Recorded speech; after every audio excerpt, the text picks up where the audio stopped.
In the 80s and 90s, superhero games were everywhere. One company's relationship with the Spider-Man franchise lasted well into the 90s. That game company was one that everybody loves to hate. No, not EA. I'm talking about LJN. This review is about one of their most iconic titles, Maximum Carnage.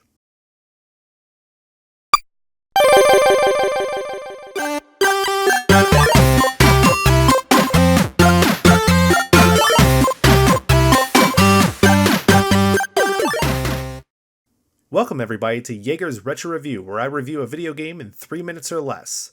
This week I'm talking about Maximum Carnage for the Super Nintendo and Sega Genesis. Maximum Carnage was a 14-part comic book crossover that spanned from May to August of 1993. The game is a condensed version of the comics that pits Spider-Man, Venom, and other Marvel heroes against Carnage and his collection of lesser-known villains. The game is a classic side-scrolling beat-em-up, but with a twist. That twist is the ability to use Spider-Man and Venom's web-swinging and wall-crawling to take out enemies and traverse through the levels. The flaws in this game are very simple. This game is hard. No, scratch that. This game is brutal. 20 plus levels of some of the hardest boss fights that I've ever played, and trust me, I beat Cuphead. There were numerous boss rushes in this game that pit you against 3 to 5 bosses at a time, and you only had a limited amount of continues until it's game over.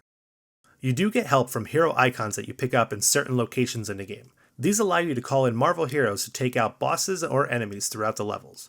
But unfortunately, they cannot help you in the final battle, which is a traditional one-on-one fight between Spider-Man and Carnage. Once Carnage is defeated, the Avengers come in to take Carnage away. Oh no biggie guys, thanks for letting me do all the work.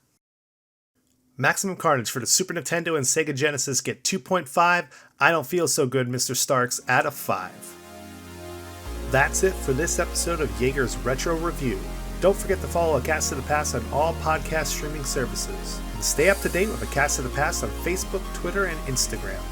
There you'll be able to know when new episodes drop, as well as joining in on the discussion on all things video games.